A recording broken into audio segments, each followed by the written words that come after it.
What's up, everybody? It's Bev, here at Hamtopia, reading to you yet another chapter of The Reaper and the Scribe. It's Friday the 17th. Damn. Okay, anyway. Chapter 27. Back in Victorian times, Albert, Doris, and young Frederick arrived at their new cottage. Their sons, John and James, were awaiting their arrival and greeted them as they stepped off the hackney carriage. It seemed strange for the two boys, seeing their parents emerging from that different mode of transport, their mother holding the young child, their father tightly holding his squeeze box. In guard of honor style, the two boys stood either side of the gate, welcoming their parents to their new home. John took the squeeze box from his father, and Doris put young Frederick down onto the path. All 5 family members made their way into the lockkeeper's cottage. I hope you're going to be happy here. It's time for both of you to have some time to yourselves, to finally relax. We are all so proud of your achievements, and we all, especially Alice, have much to thank you both for. While you are both settling in here, I will send James up every day to help with anything that you need, as I am teaching him his new career. I can work the teaching around the things he needs to help you with. Albert took John's hand and shook it vigorously, saying, "Nay, lad, we are the ones to thank you for all you have done, not just in the last 5 years, but throughout your young lives, whilst you have helped me on the boat. What we have achieved, we have done so as a family. So from your mother and me, all we can say is that we are so grateful to have been blessed with such a family." John and James both smiled and then left their parents to settle into their new home and their retirement. Dressed in her best clothes and with a new name, Alicia Winters stepped into the old Tudor building and her meeting with Atkinson, and Dewhurst to sign the papers for her new property at the railway station. Upon her arrival, an elderly gentleman greeted her and informed Atkinson, Jr. of her arrival. It didn't take long for Tamara Stapleton to come and greet Alicia Winters and then take her back to the office. "Good morning, Miss Winters," said Atkinson, Jr. "Good morning, Mr. Atkinson," answered Alicia.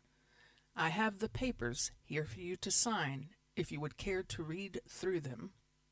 "I can't read, Mr. Atkinson." "Oh, do forgive me, Miss Winters.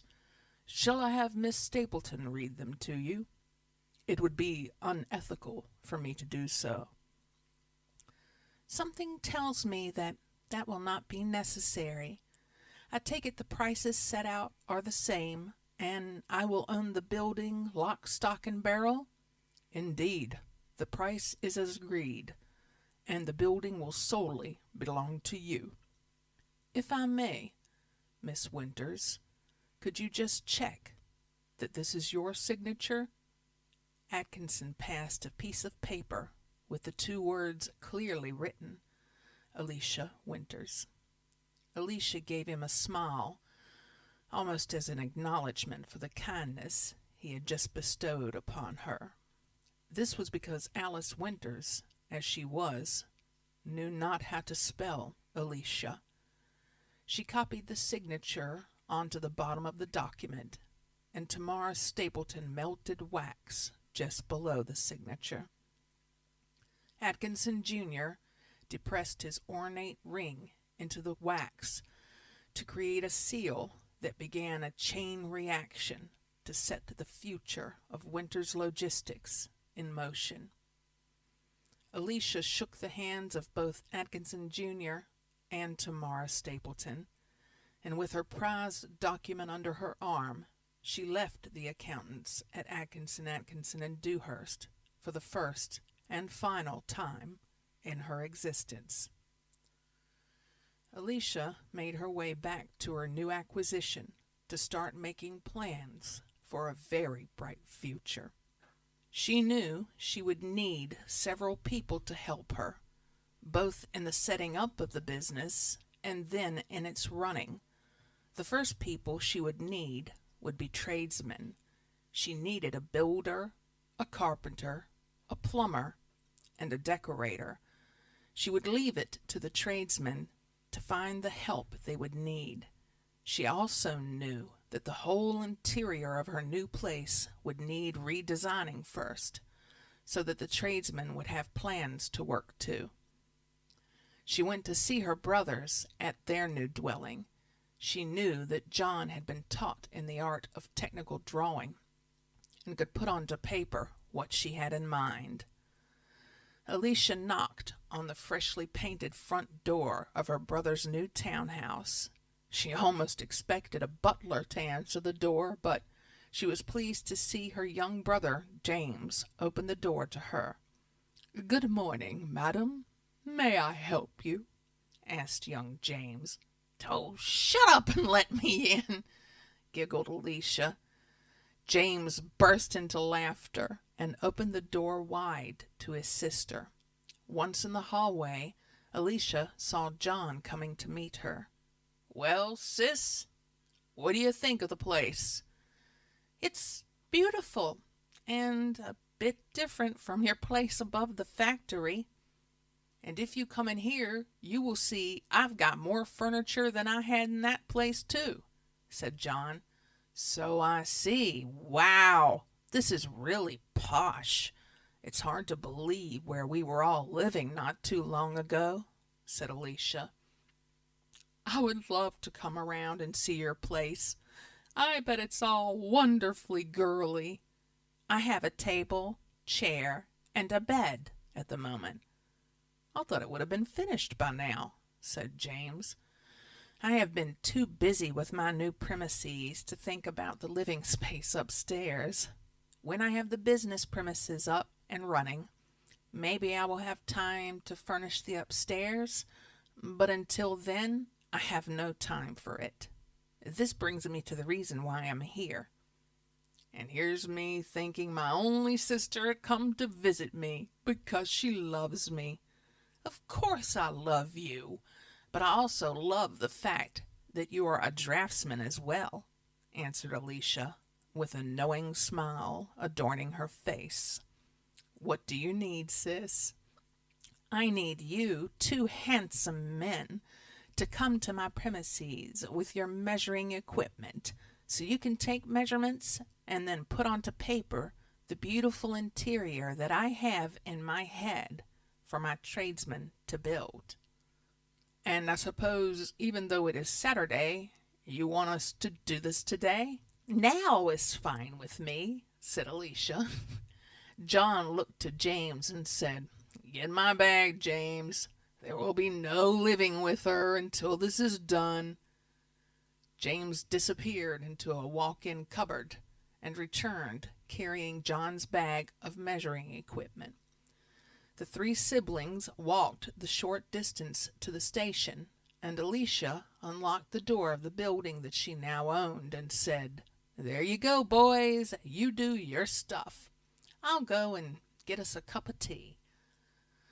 Alicia gave her two brothers her ideas of where she wanted the separate rooms, and between all three of them, they set out a floor plan.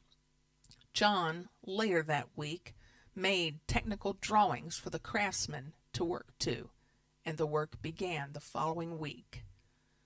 As the building had been left to run down, it was of quite new design, so there were no renovations to do. It didn't take too long for the drawings to become a reality. After 1 month, Alicia's office and dispatch building were ready for action. Albert's coal-moving boat business was about to become Alicia's railroad business. Steps had already moved forward in that direction, as Alicia had procured a steam locomotive with the running number of L123 and several trucks during the time that the workers were sorting out her building. The office part of the building was fully functional, with a desk and chair, a filing cabinet ready to accept all the customers' details, and all the printed stationery that Alicia would need as she relaunched her father's business as her own. The office made up but a small area of the entire building, the rest being a warehouse and loading bay. She had a railway track running through the building just in front of the back wall, so that commodities could be easily loaded straight onto the waiting trucks. Alicia had spent the entire month visiting the people she was hoping to do business with. Her brother John had overseen the work to her premises, and that had freed her time up so that she could secure as many contracts as was possible within the time she had. Alicia, who was now far worldlier than she was when she took over John's role on the boat, cleverly disguised herself again as a man to conduct the business of securing contracts. She knew that without doing so, she would not have been taken seriously in the man's world that she was launching herself into. The subterfuge worked, and although the contracts she acquired were all dependent on her delivering what she was offering, her first tentative steps into the business world had been a success. As Alicia and her brother John sat discussing the future in the pristine office surroundings of Alice's new building, the door burst open and an excited James ran into the room and announced, "It's here, Alicia! Come and see! It's wonderful!"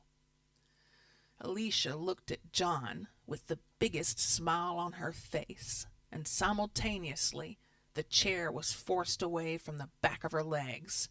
John laughed as his sister sped past him, quickly catching up with her younger brother James. As she exited her building, she stopped in her tracks, for there, in full steam, was the L123 locomotive with all its brass parts gleaming and the paintwork reflecting the sun's glory that morning. Elisa's face was full of pride, especially when she saw a large boatman and his wife and grandchild walking towards her. She ran and jumped into her father's arms and took hold of young Frederick at the same time. John had now joined Alicia and James and shook his father's empty hand for their customary handshake welcome, saying, "I'm so pleased you are here to witness this. This is Alicia's biggest day, and we are all here to witness it." "We wouldn't have missed this for the world, lad. It's a proud man that I am today," said Albert, shaking his son's hand with his mighty right hand while his daughter and grandson were held on his left forearm. Albert put Alicia and Frederick down, and she put her arms around her father's neck and kissed his cheek. She then hugged her mother, who too was sporting a very proud smile. "Let's look at my new steam locomotive, shall we?" said Alicia, as she took her mother's hand and led the family to a bright, shining tank engine. "Mr. Smith, thank you for collecting this beautiful piece of machinery for me," said Alicia. "She is a beauty, and pardon me, ma'am, but she is not machinery. She is a living, fire-breathing being. Now then, Miss Winters, where is this strong fireman you promised me?" asked Malcolm Smith, Alicia's engine driver. "Mr. Smith," Alicia was interrupted. "That's Malcolm. I cannot be doing with second names. I'm not even sure that Smith is my name. I will continue to call you Miss Winters, because that is right and proper, but I would much prefer it if you referred to me as Malcolm.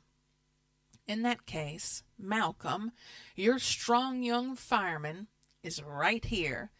This is my youngest brother, James, who one day wants to be an engine driver, like yourself. So, if it pleases you, I would like you to teach him, as I fancy it will be easier to send firemen than it will engine drivers, as my fleet of steam locomotives increases. In that case, I will teach the boy all I know. Right then, jump up here, Mr. Winters. This time Malcolm Smith was interrupted. Please refer to him as James. He must learn, like any other, that you have instructed, Malcolm. He needs no mollycoddling simply because he is my brother. I need him to be rough and tough if he is to fulfill his potential within this company. That cannot happen if he is treated with kid gloves, said Alicia. As James climbed up the steps and onto the footplate, he shook Malcolm Smith's hand and said, I am at your disposal, sir. Good man.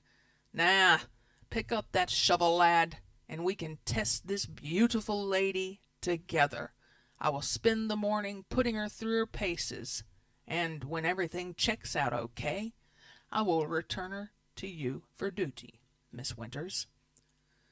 Steam burst out from the locomotive cylinders, and plumes of black smoke rose from the funnel as the deafening screech from the whistle heralded the little tank engine's triumphant departure down the train line. The rest of James's family stood and watched as James waved, and he, Malcolm Smith, and Alicia's brand-new steam locomotive L123 slowly moved down the track. The Winters family went inside so that Alicia could show her parents around her new building. As she sat proudly behind her desk, she said to her father, This is now the helm, Dad. From here, I will run the business. I didn't know how people would react when I put you at the helm of Lightning. That, however, was on the canal. You knew that you had me to help out if anything went wrong. Here, you are a woman at the helm, but you are on your own. I know nothing of this kind of work, so I am even more proud of you than I was back then. Within this office, you truly are a woman at the helm, and I can't think of a better person, man or woman, to do this job. Alicia stood up from her chair with a tear in her eye and walked around to her parents. She put her arms around them both and said, Thank you, Dad. You have no idea how much that means to me. Everything I am doing in your name, and hopefully doing it as well as you would have. I will be showing fairness and determination in everything I do. I know for a fact that you will steer this boat the way I steered mine, said Albert, patting his daughter's back with his huge hand.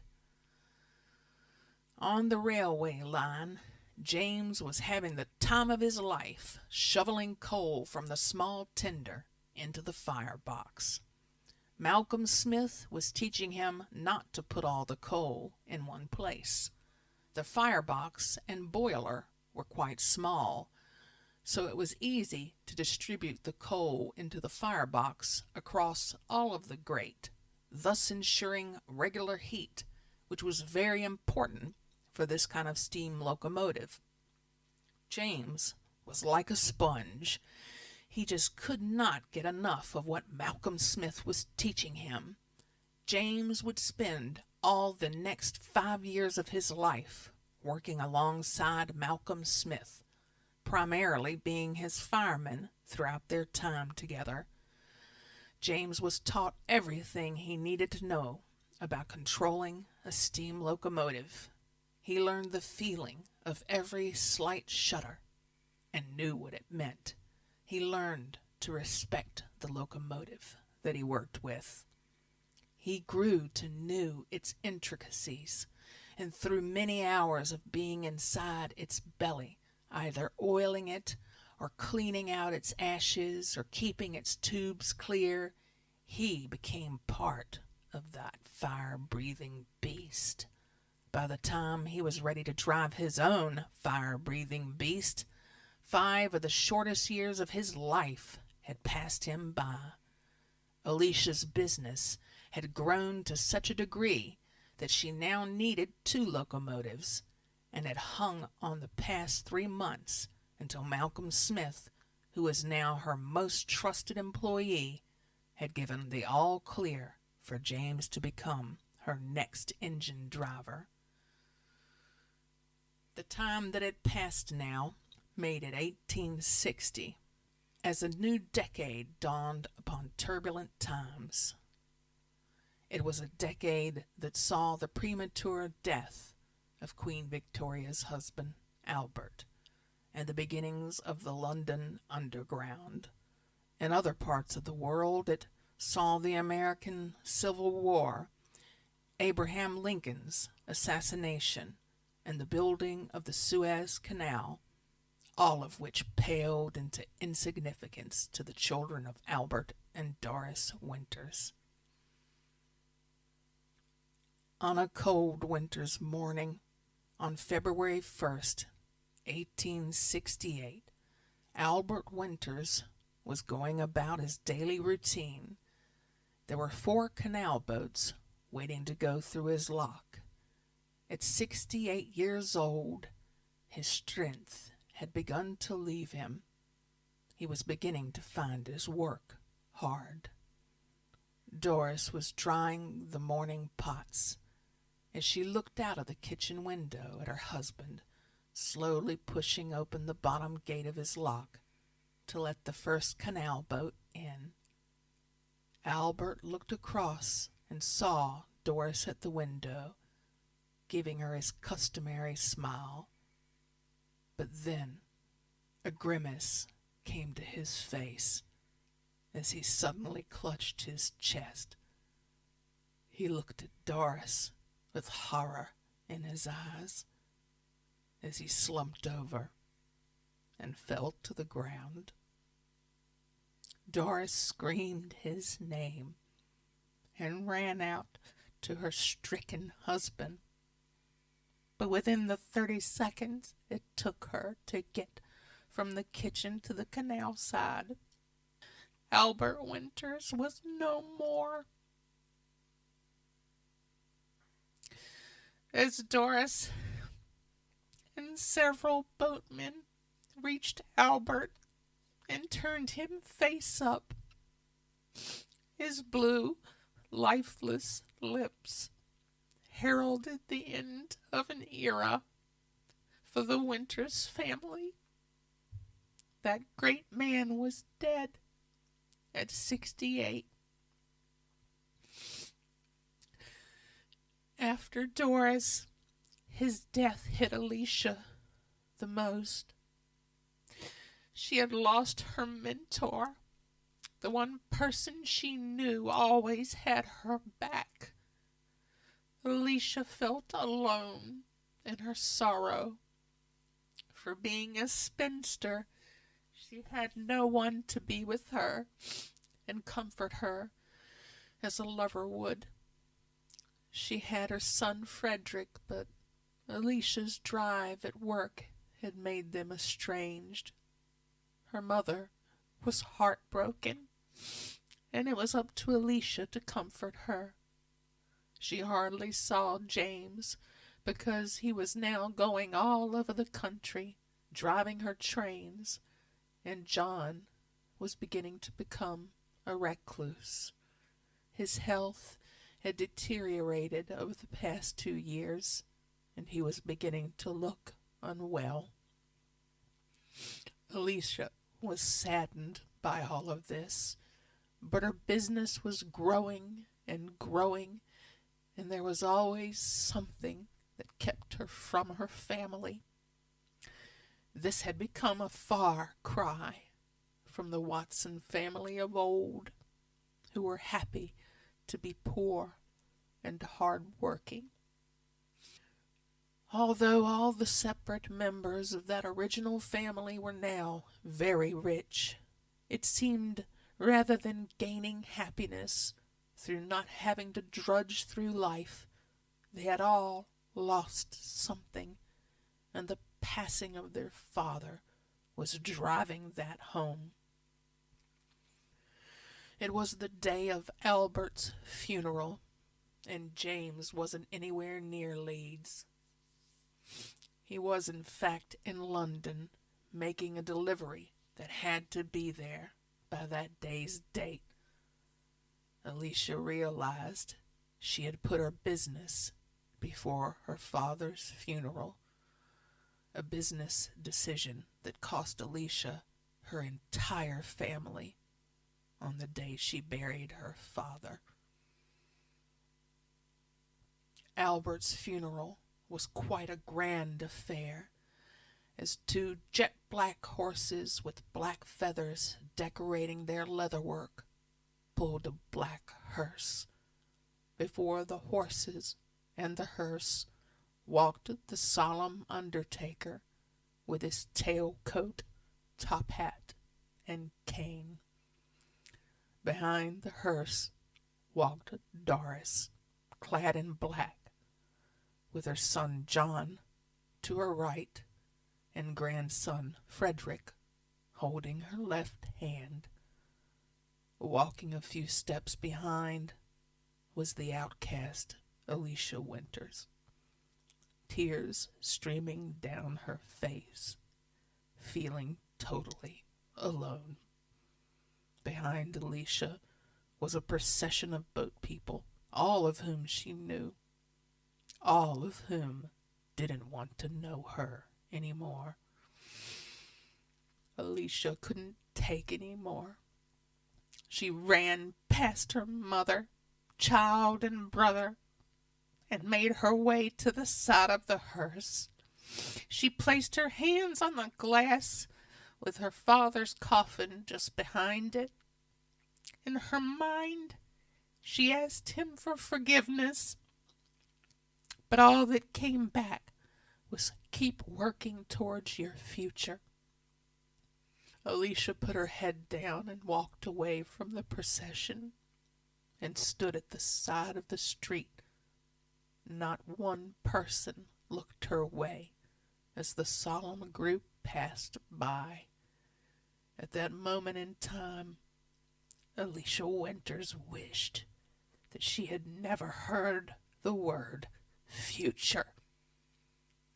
She also wished she was Alice Watson, wearing a pinafore dress that her mother had made for her birthday, and was being chased down the canal side by her younger brother John, laughing and giggling, but that girl no longer existed, and in her place stood this creature with nothing on her mind except business.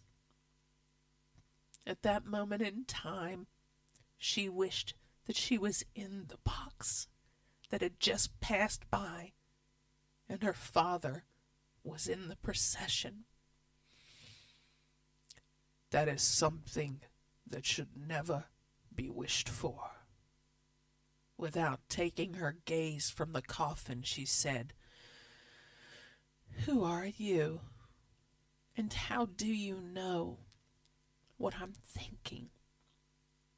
A tall man raised his top hat and said, "My name is Atkinson, and as I say, what you just wished for is wrong." "Do I know you? You seem familiar." "In the past, we have had dealings. In the future, we will meet again, but now is definitely not the time you want to meet me. You have much to do, Alicia Winters, and now you are not bogged down with family life. You can concentrate 100% on what you're supposed to be doing. Much is riding on you, so walk away from here now. These people no longer want or need you. The choice you made that kept your brother away from his father's funeral was yours, and yours alone. It was a good business decision, and that's how you must live your life from now on. As I say, much is riding on this, and remember, never call me again. Alicia took her eyes from her father's coffin for the first time to give this man a piece of her mind, but to her amazement, no one was standing there or anywhere else in the vicinity, just boat people passing by, pretending she didn't exist. A shudder went down her back, and she turned and ran away in the opposite direction from the funeral procession. She didn't stop running until she reached her office. Once inside, she undid her blouse and her corset because she was having trouble breathing. Who was that man? What did he want with me? What did he mean when he said, "You called me"? Alicia's thoughts and mind were in turmoil as she sat down on the office chair, and she began to weep uncontrollably. And the future she so longed for now seemed to be destroying her. Albert's final journey had reached Leeds Parish Church. His large coffin was carried in by the pallbearers and set to rest just in front of the altar. After a short service, the gathered people regrouped around the newly dug grave, and Albert's coffin was lowered into the ground. Doris was comforted by her son John Winters, who had his arm around her. And just like his father, John had his nephew Frederick resting on his other arm. As the sad priest spoke out the words, "Ashes to ashes, dust to dust," the silent, gathered mass began to move away. The two grave diggers replaced them and began to fill the hole and cover what was once a great man. At the very end of that good decade for business, but turbulent decade for world events and personal family life, the Winters family was rocked once more. Doris Winters had struggled to find a reason to live without her man. The previous 2 years had been hard for Doris. Although she was comfortable financially, the gap left by her husband and losing her daughter at the same time had aged her tremendously.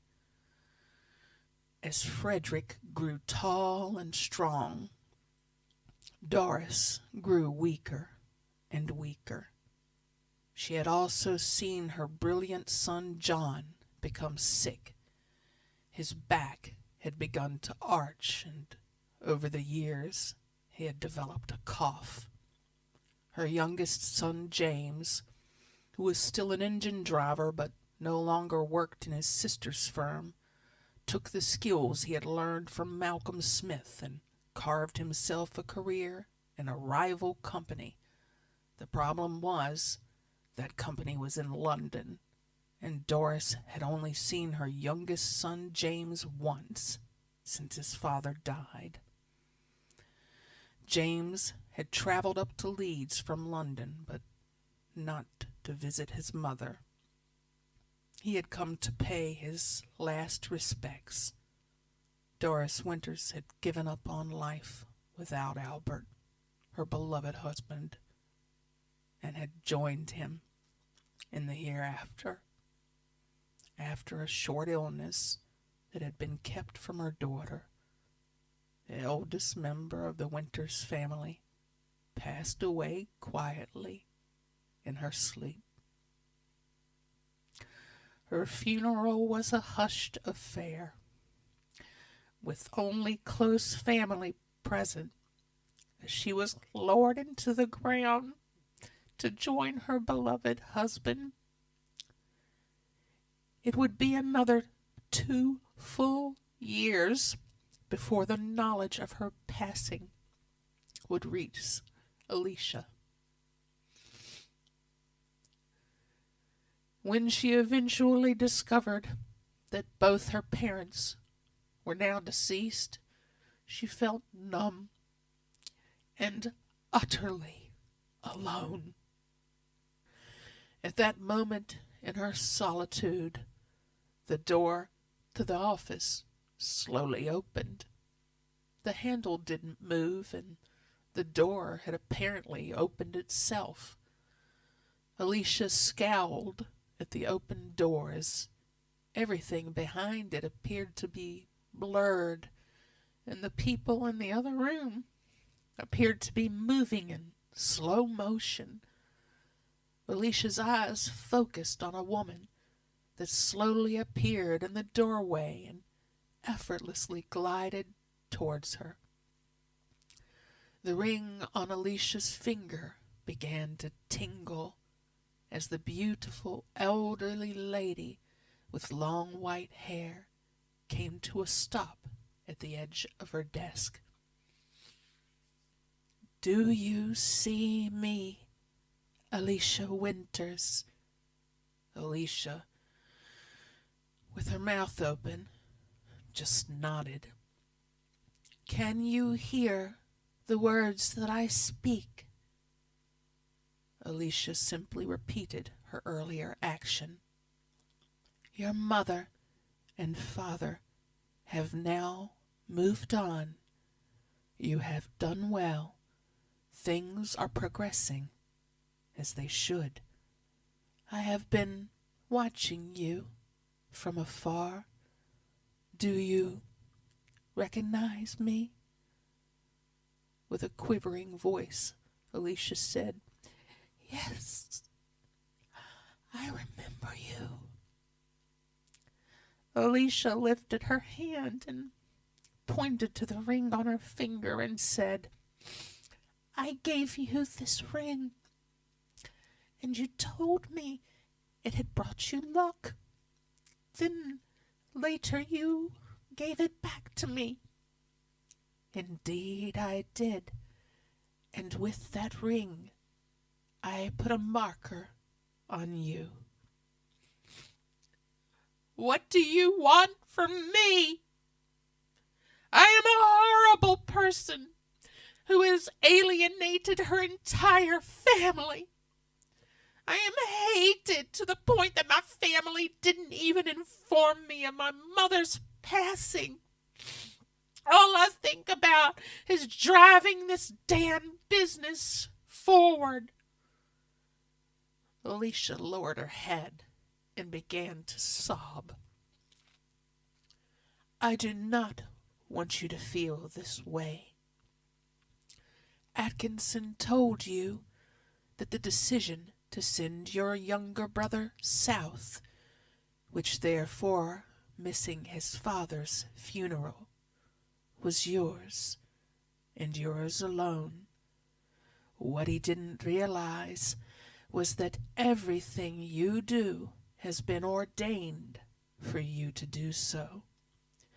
You are carrying on this business, driving it forward as part of a grand plan that I have put in place. I will make it so that you will see your family again, but in return, you must carry on with what you are doing. So much depends on you right now, and the very thing that depends on you is beyond your mental capabilities. Therefore, I ask that you keep on with what you are doing.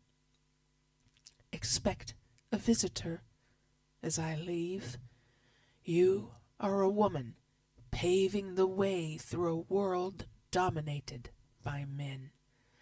You are being watched by people who are striving to change things.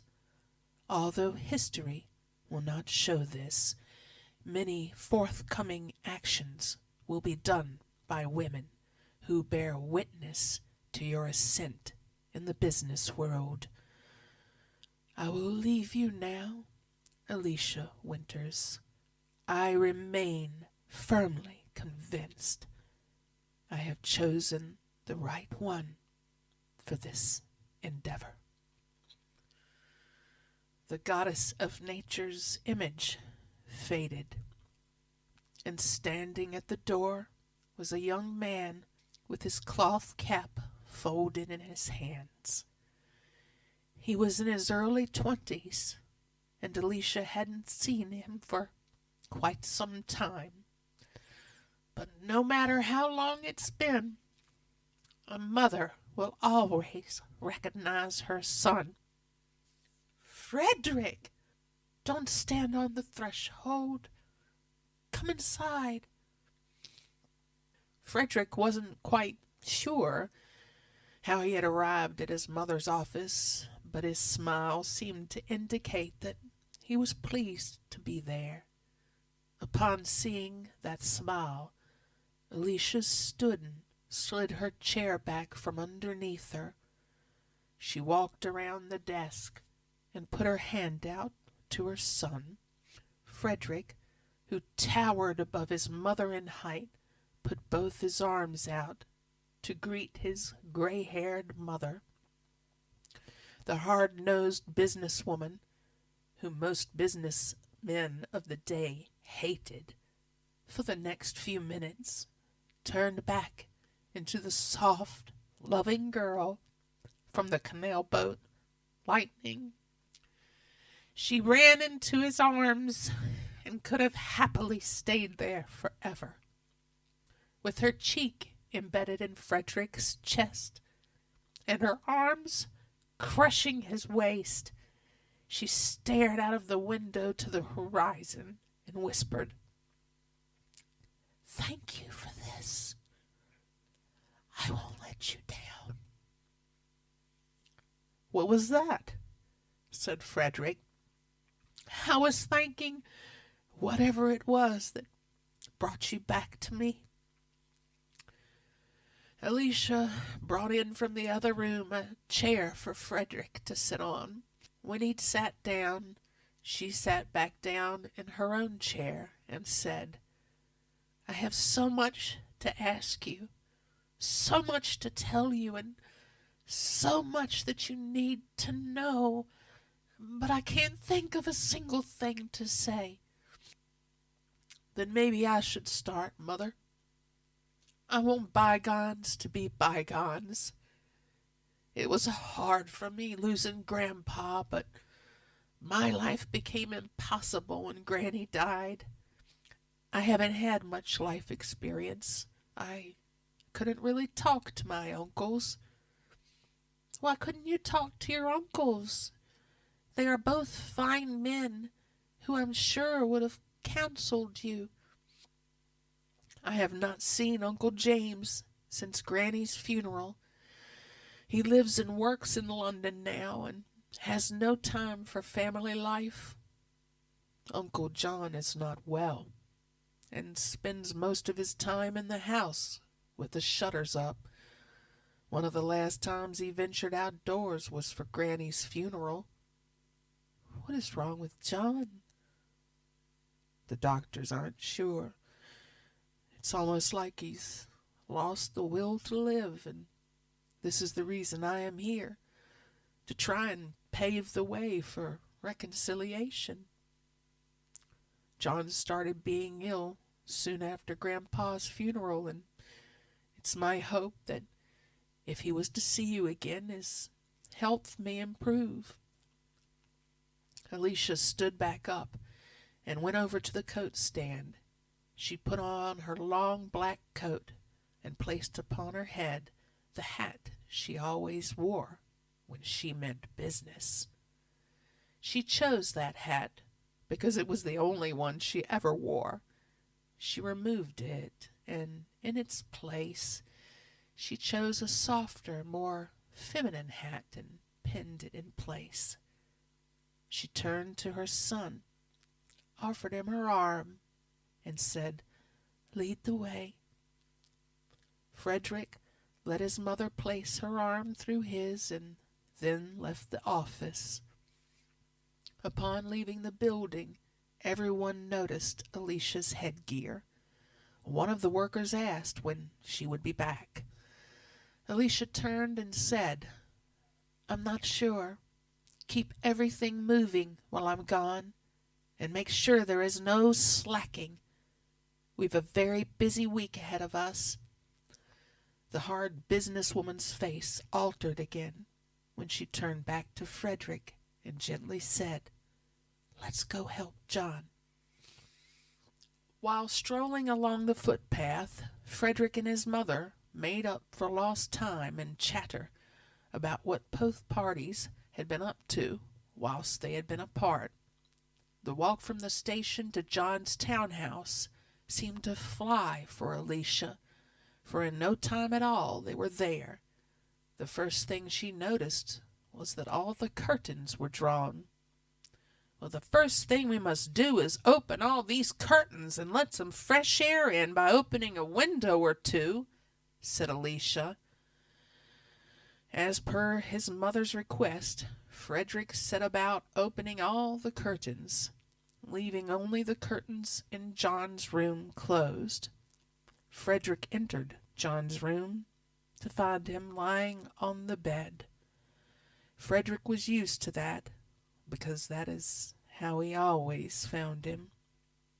Some days he couldn't coax him out of bed, but that day Frederick announced that John had a visitor.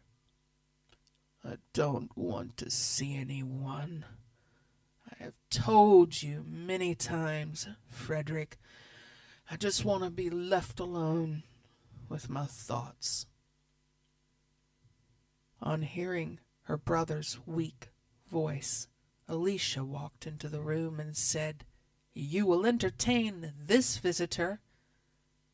In the dim light of the room, John couldn't make out who had joined them. Alicia saw her brother squinting to try and see her. She marched over to the window and briskly opened both curtains, instantly flooding the room with daylight. She stepped out of the light, cascading through the window, and took the large hat from her head and said, "Now, can you see who I am, John?" John didn't quite know what to say. He was confused. He looked long and hard at Alicia, and then at his nephew, Frederick. Looking back at Alicia, he said, "You nearly missed another funeral." "No one dies of stupidity, John." "What do you mean?"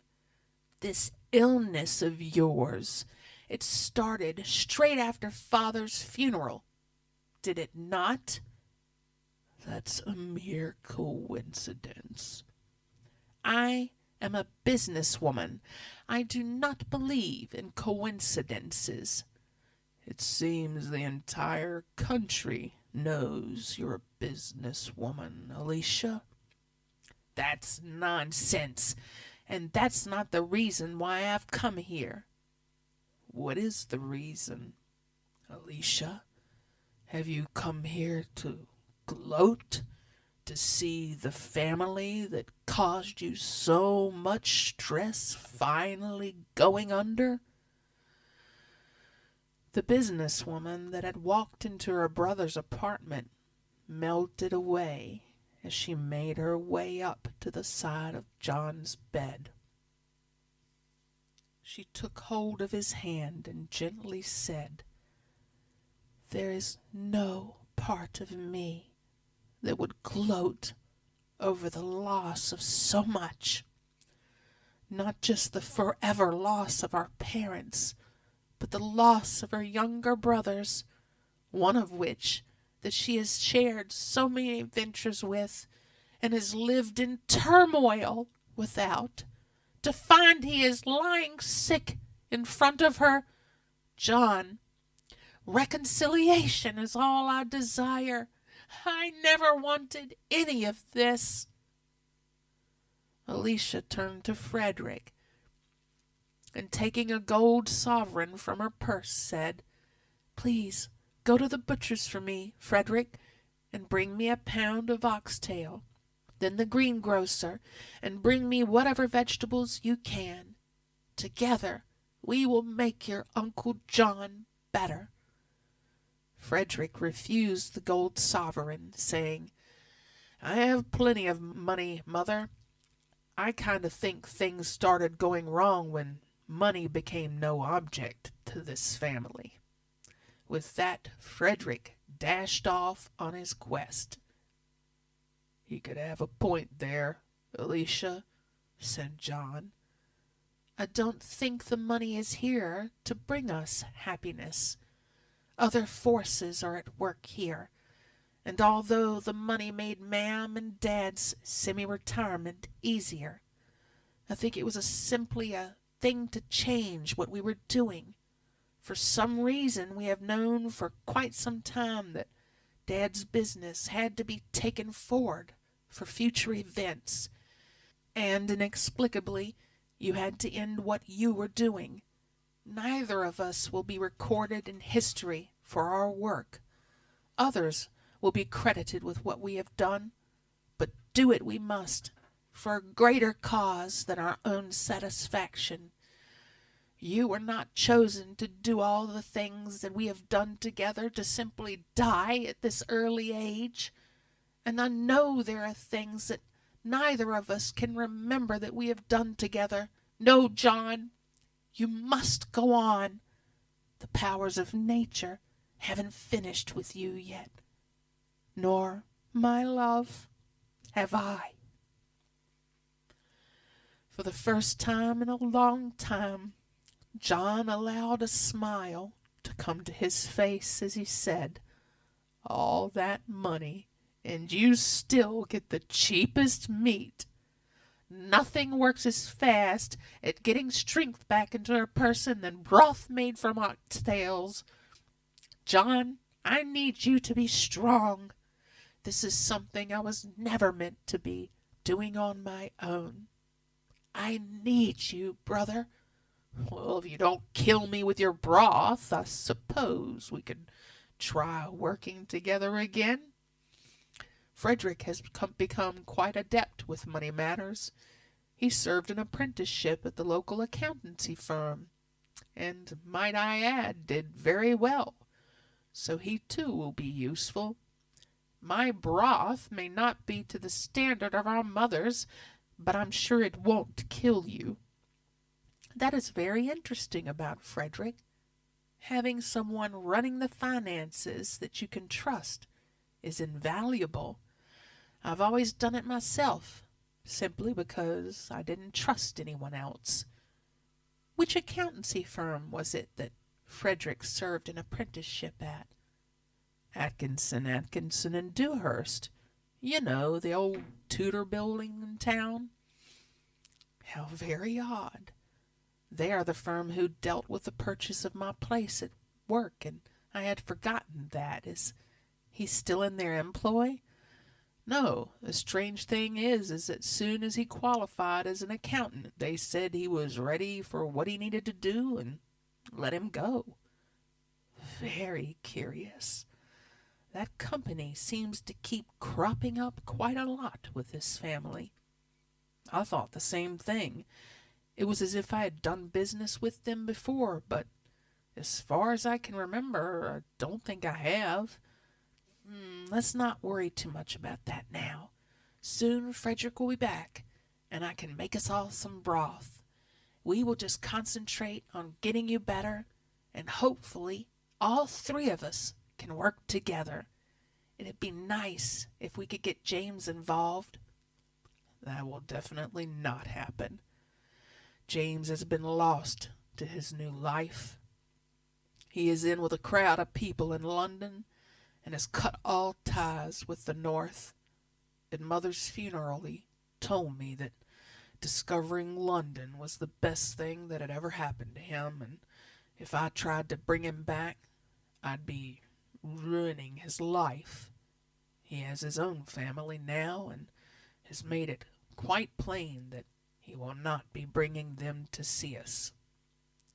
"Well, if that's what James wants, then we will leave him to it." The conversation was ended at the sound of the front door opening and closing. Frederick walked into the room with everything that Alicia asked him to get. 2 hours later, what was left of the Winters family sat down to their first meal together in almost 5 years.